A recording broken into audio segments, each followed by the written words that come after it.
Hello everyone, this is teacher Justina and welcome back to my channel. And then if you are not yet done subscribing, please do so and do not forget to like, share, and hit the notification bell for more video updates.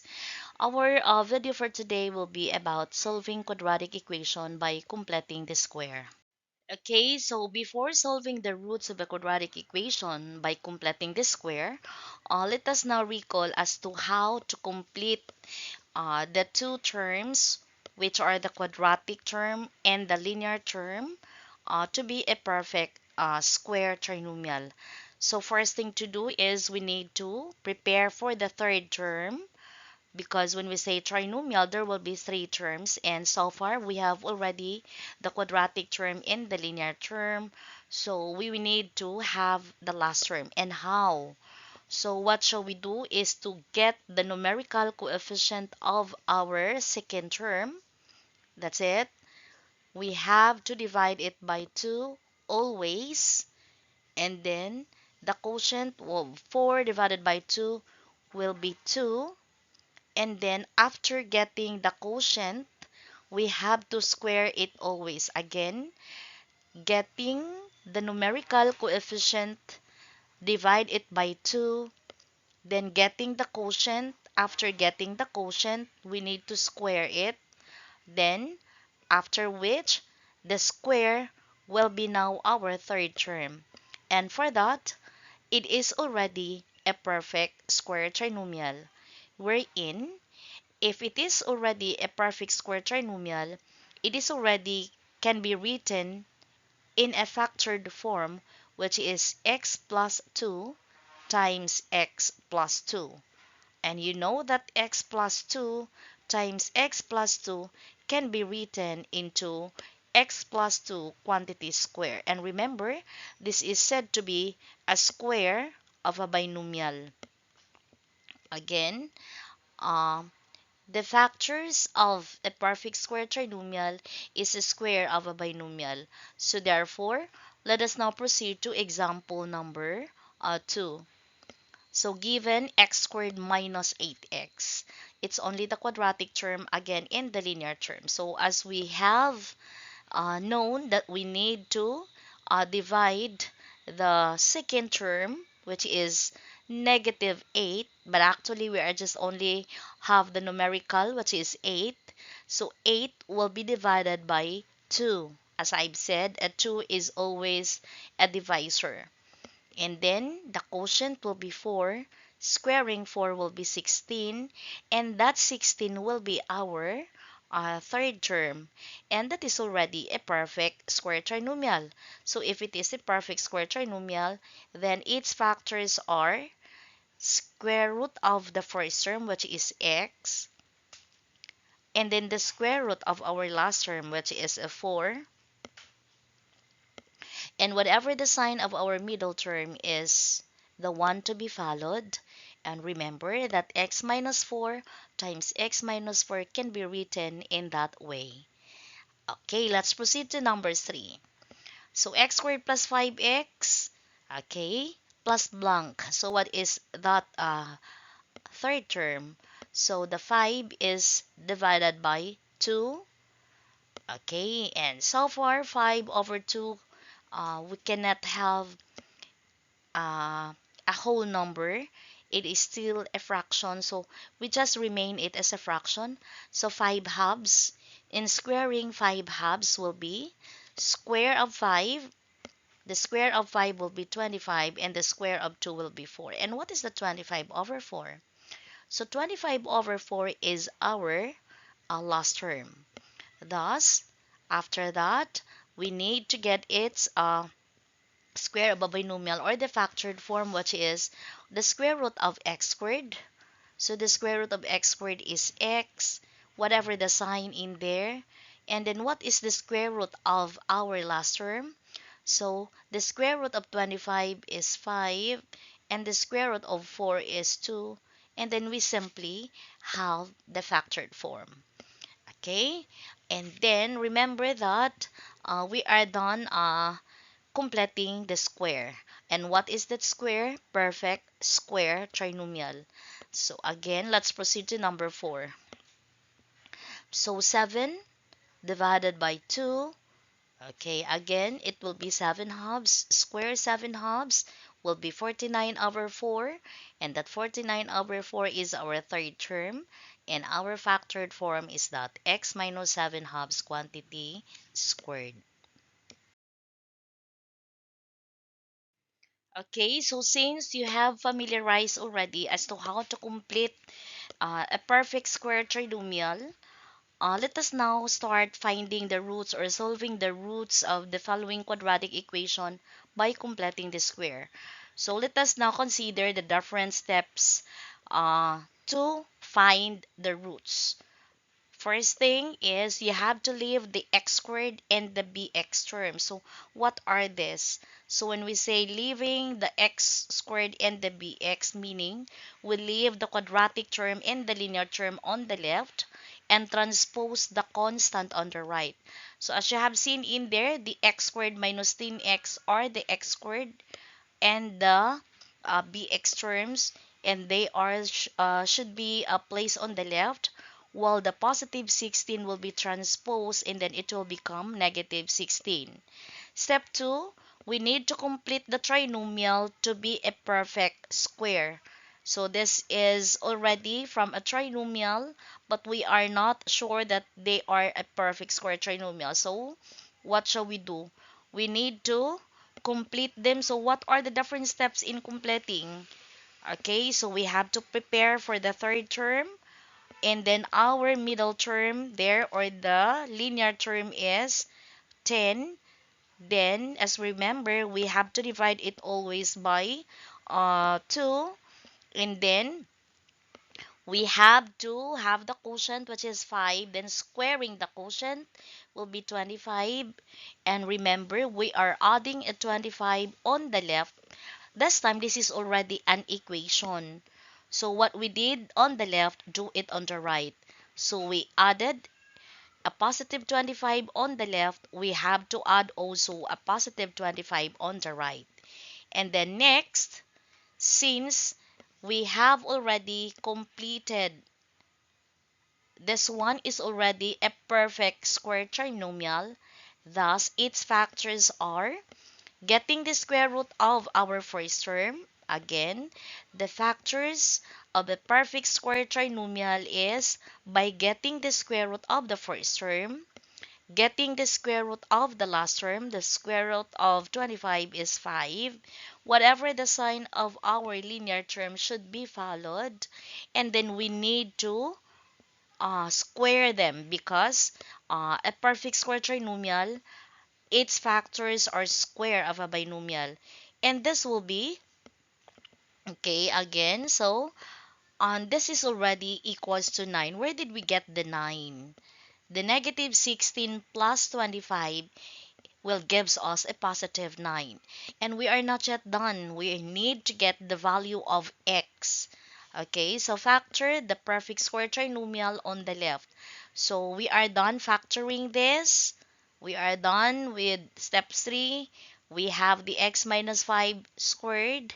And then solve for the two roots by extracting the square roots both sides. So we are done factoring the left. The next step is to solve for the roots, solve for the two roots, because we have known already that quadratic equation has always two roots. Thus,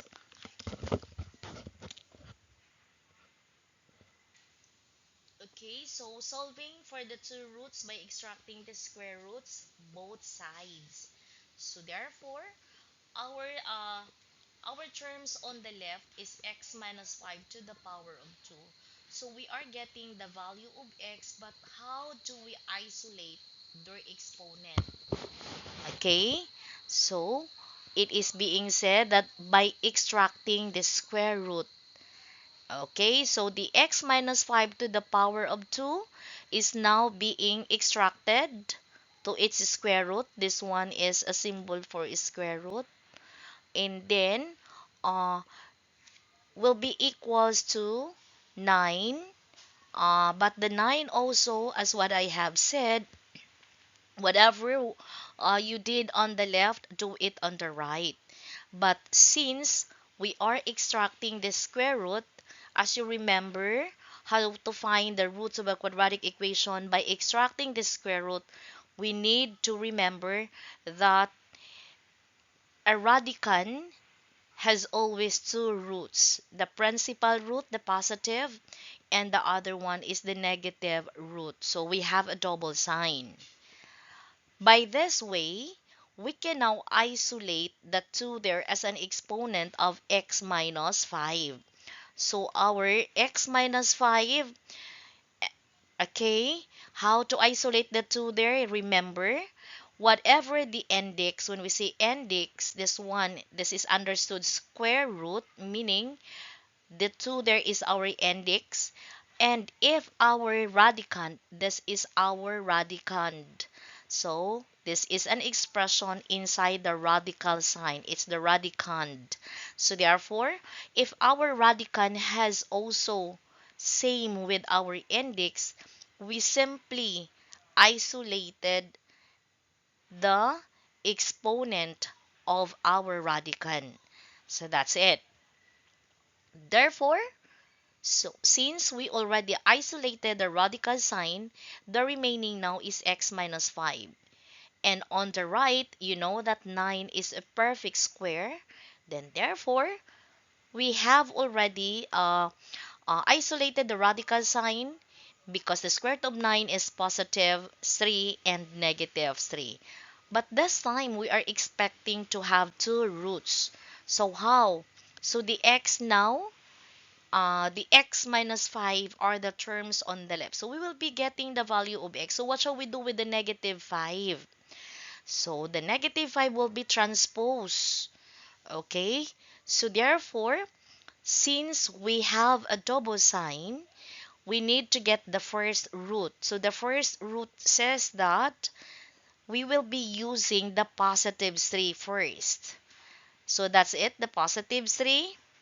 So the positive 3, okay, because plus and minus, where did we get the 5? The plus 5 is coming from this negative 5. So therefore, our first root is 8. That is the first value of our unknown. Because we are expecting two values of x. Why two values? Because this is a quadratic equation. It is an equation with a highest exponent of 2, with a degree of 2. So therefore, there will be two values. So the second value of x will be taken from the negative 3, because we are done with the plus 3. We have the double sign in here, so we now use the negative. So negative 3, still the plus 5. Do not change the sign of the 5 there, because we're able to transpose the negative 5. So it is always a plus 5 according to the given, according to the uh, terms being left. So therefore, what is our second root? Our second root is 2, because negative 3 plus 5 will be positive 2. How do we know if our values are correct? Let us do the checking. So doing the checking, having the checking, we always use the original. And is x squared minus 10x plus 16 equals to 0 if x is 8? So let us have x squared, 8 squared, the x is 8 plus 16, so 64 minus 80 plus 16, so therefore negative 16 plus 16 is equal to 0. And yes, it satisfies. So the x is equal to 8 satisfies to the original. What about the 2? So let us try using again the original equation, which is this one. So our x is already a 2. So instead of x squared, 2 squared minus 10 times 2 plus 16. 4 minus 20 plus 16, is it equal to 0? Okay, 4 minus 20 is negative 16 plus 16 is equal to 0. So therefore, the two roots will satisfy. Question, is there any other root other than 8 and 2? No, there's none. Only 8 and 2 will satisfy, because only 8 and 2 are the roots of the given equation x squared minus 10x plus 16. Okay, so let us proceed this example number 2. So step 1, we need to transpose the constant on the right, while the quadratic term and the linear term should be placed on the left side. So therefore, the positive 6 will becomes negative 6. And then followed by, we need to prepare a third term, a place for the third term. Thus, we have a plus blank. And then our middle term or our linear term coefficient is 5. Then we need to divide it always by a 2. Then its quotient is 5 halves. We just remain it as a fraction. So 5 halves, when we'll be squaring 5 halves, it will be 25 over 4. And that 25 over 4 will be added on the left as well as add it on the right. And then the next thing, we need to find out that we have already completed this trinomial. So this is already a perfect square trinomial.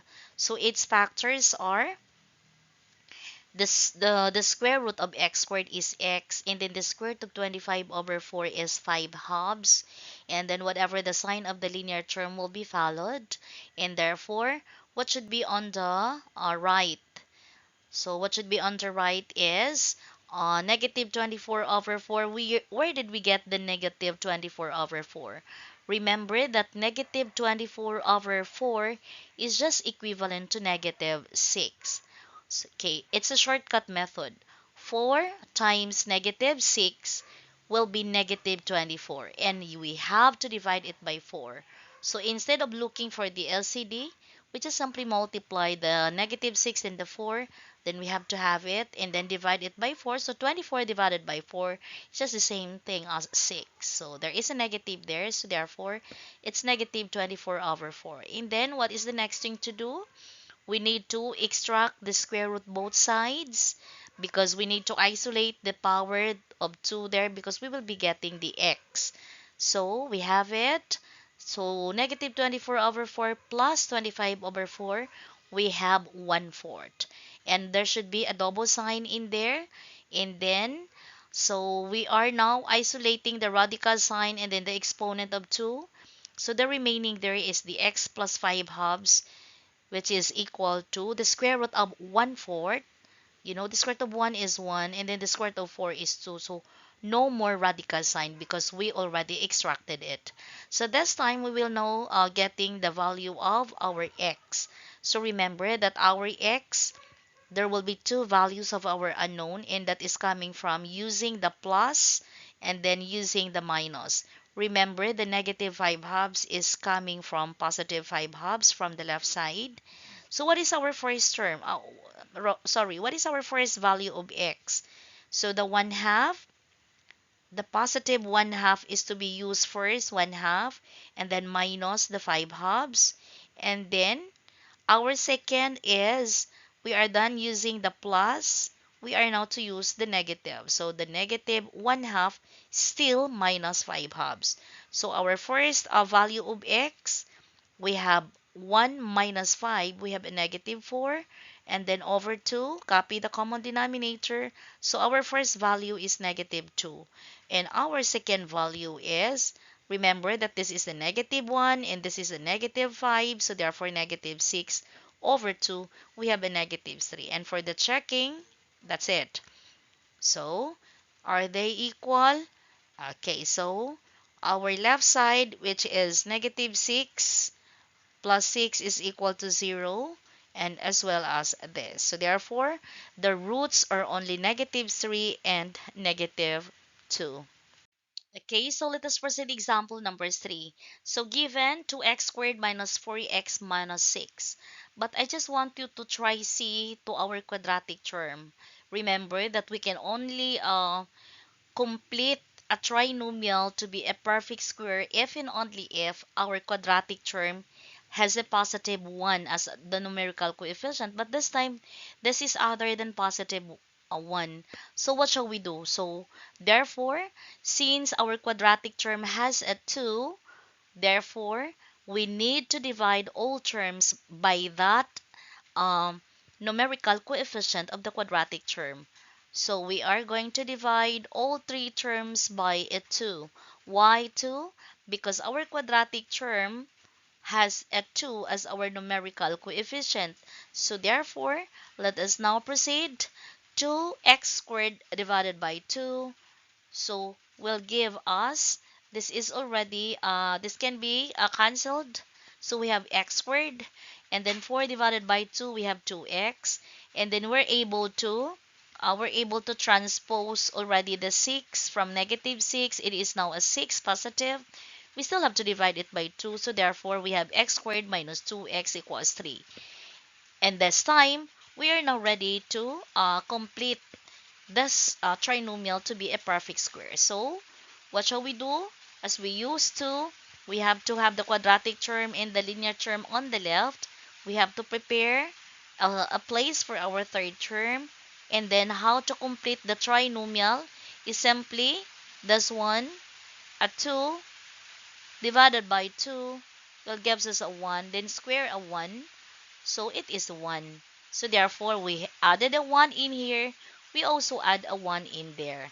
So therefore, what shall we do next? We need to factor them out. So what are the factors? So the factors are square root of x squared is x, and then the square root of 1 is 1.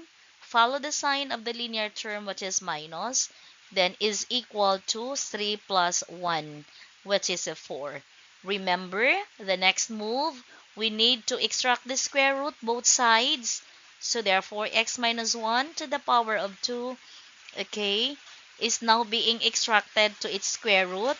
Why square root? Because we have a 2 in there, and then we have the square root of 4, and then a plus, okay, and then, okay, next thing is we need to isolate the radical sign, okay, and then it's already x minus 1 is equal to, the square root of 4 is 2, but it is positive and negative 2. So what are the different values of our x is coming from this statement. Getting the first x, we have a positive 2 plus 1 equals 3. And then getting the second x, we have a negative 2 plus 1, which is negative 1. And for that, our checking now is here. So if we will be having x sub 1, which is 3, so therefore substitute it. So we have 2 times 9 minus 12 minus 6. So 18 minus 12 minus 6, they are still equal to 0. As well as x squared equals negative 1. And so far, the left term is still equal to 0. Okay, so let us proceed to this example. 2x squared plus 3x plus 1 equals 0. And then as you have seen, still our quadratic term has a numerical coefficient other than positive 1 because this is a 2. So what shall we do? The same process. We need to divide all the terms by according to the quadratic term numerical coefficient, which is a 2. So therefore, all terms will be divided by 2. And then so far, the first term, which is 2x squared divided by 2, it will give us x squared.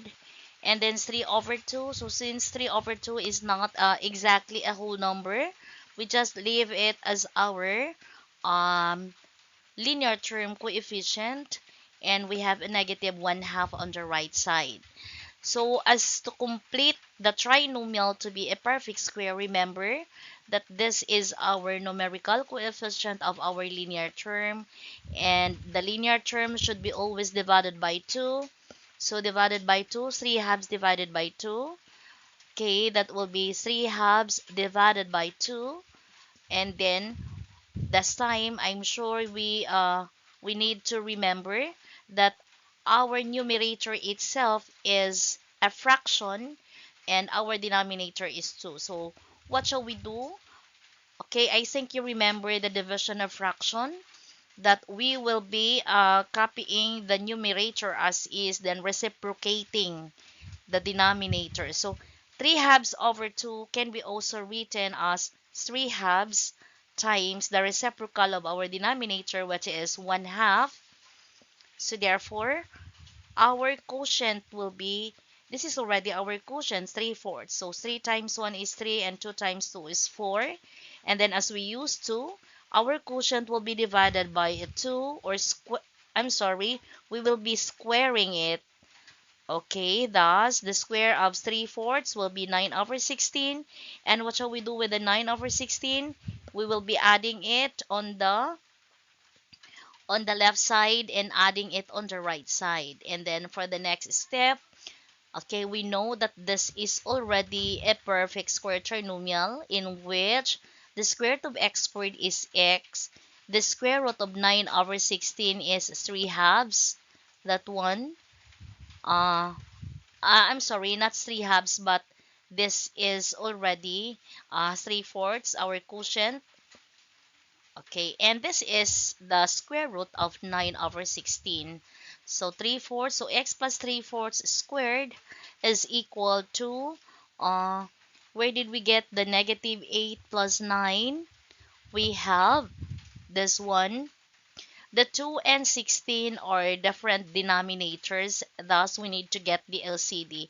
And our LCD is 16. So 16 divided by 2 will give us 8. 8 times negative 1, we have a negative 8. And 16 divided by 16 will be 1. Times 9 will be 9. So therefore, what should be the remaining term on the left and on the right? So same thing on the left, x plus 3/4 squared is equal to 1 over 16 because negative 8 plus 9 equals positive 1 over 16. And then as we used to, we need to extract the square root as to isolate the exponent of 2. So we need to extract the square root both sides. And there should be a double sign as we used to, that extracting the square root on the right side, it is a constant, so we need to have a double sign. So we are now isolating the radical sign as well as the exponent. So the remaining now is x plus 3/4 is equal to the square root of 1 is 1 because this is 1 over 16. The square root of 1 is 1. The square root of 16 is 4 and a double sign. And then remember, we will be getting the value of x. Thus, we need to transpose the 3/4 positive. It will now become a negative 3/4. And the double sign 1/4 is rewritten. We are now getting the first x. So the first x or the first value of our unknown will be from the positive. So positive 1/4 minus 3/4 is equal to negative 2/4 or negative 1/2. That will be for our first x. Our second x will be, we are done using the positive, we will now using the negative. So negative 1/4 minus 3/4 is equal to negative 4/4 because they have the same sign. So negative 4/4 or our x sub 2 is equal to negative 1. So have the checking. So that's it. And they are, so 2 times negative 1/2 square plus 3 times negative 1/2 plus 1 equals 0. Okay, so therefore, as it is being simplified, okay, so 2 times 1/4 minus 3/2 plus 1. And then finally, they are equal. As well as using the second value, which is negative 1, and still they are equal. Okay, so let us have this last example. Say given 5x squared minus 7x plus 1 is equal to 0. And then still we need to find out if our quadratic term is already has a positive 1 as a numerical coefficient, but it's not. It's a 5 other than positive 1. So therefore, what shall we do? Same thing. We need to use the numerical coefficient of our quadratic term as our common divisor. So our divisor to all three terms. So we have 5x squared minus 7x, okay, is equal to negative 1. We transpose already the constant. So therefore, the negative 1 will be also divided by 5. And then, the 5x squared divided by 5 is already x squared. And then at the same time, the 7/5, we just remain it as is. Okay, so what shall we do? We need to complete the trinomial to be a perfect square. And 7/5 is our linear term, numerical coefficient. We divide it by 2, or in other words, we have to copy the 7/5 as is, then the reciprocal of 2, which is 1/2, and therefore our quotient is 7 over 10. We square the 7 over 10, and it will give us 49 over 100.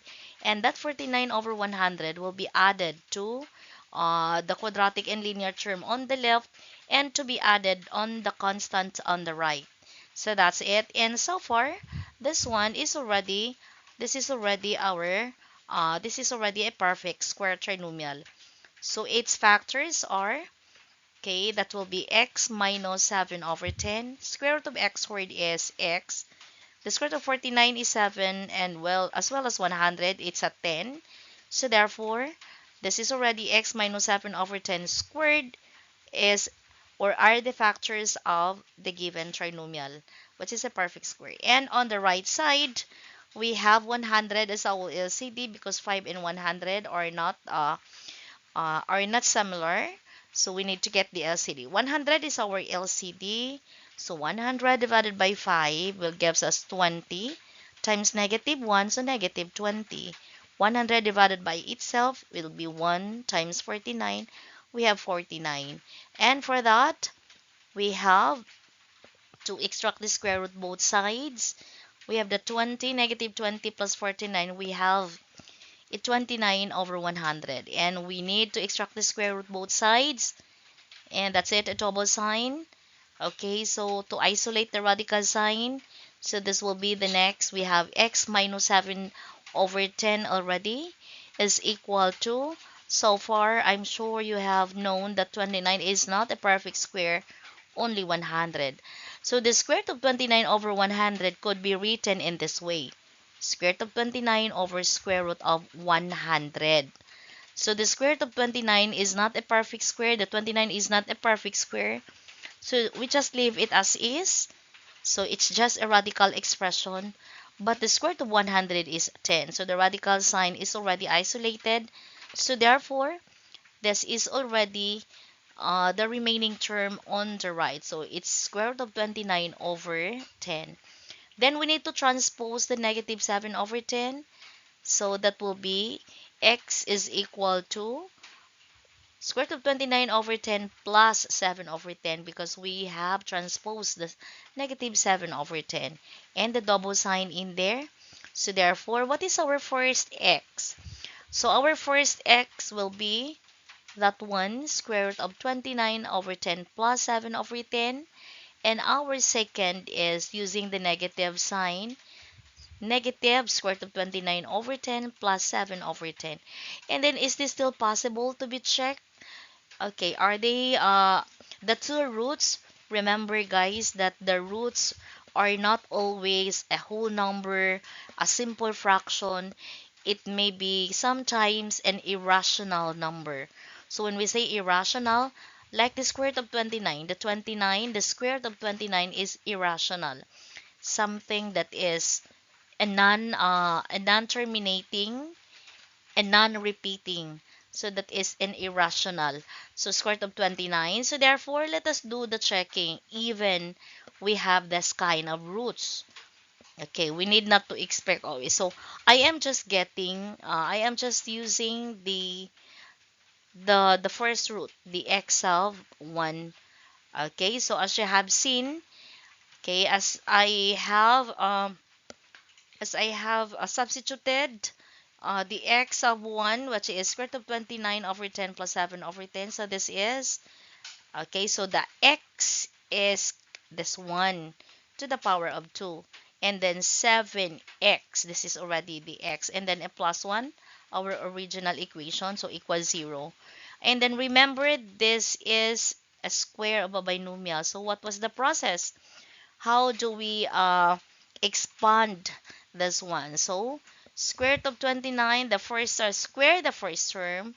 So when we say square the first term, our first term is square root of 29 over 10. So kung if we will be squaring them, we will be isolating the square root symbol because there is a 2 there. So we have a 29, and then the square of 10 is 100, and then plus twice. Twice of what? Twice the square root of the first and uh, the square root of the last. So twice this one, okay, square root of 29 over 100 plus the square of the last term. So we have 7 squared, which is 49.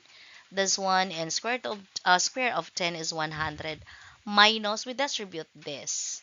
So 7 times square root of 29, and then you just copy the 10.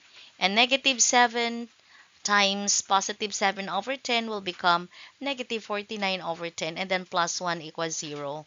And then so far, we can now distribute the 2 times 7 is already a 14. We are now ready to distribute the 5. So 5 times 29, we have 145. Then we just copy the 100. 5 times 14, we have 70. And then we just attach the square root of 29 because we cannot multiply the 5 and the 29 because 29 is a radicand. So we can only multiply the 5 and 14. That is why we have a 70. You just attach the square root of 29, and then you just copy the denominator 100. So the 5 now is to be distributed in here. 5 times 49 is 245. Copy the 100. And this one, we just rewrite them all. This one, we just rewrite them. So to further simplify, are they really equal to 0? Okay, now listen.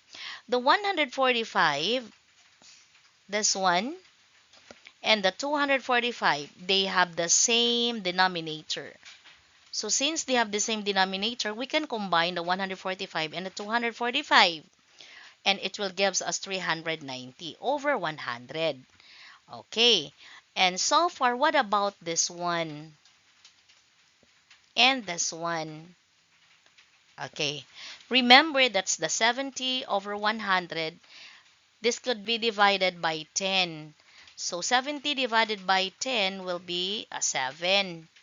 And 100, this one, 100 divided by 10 will be that one, 7 over 10. And then square root of 29. So therefore, this could be reduced into this one. And remember, there is that negative.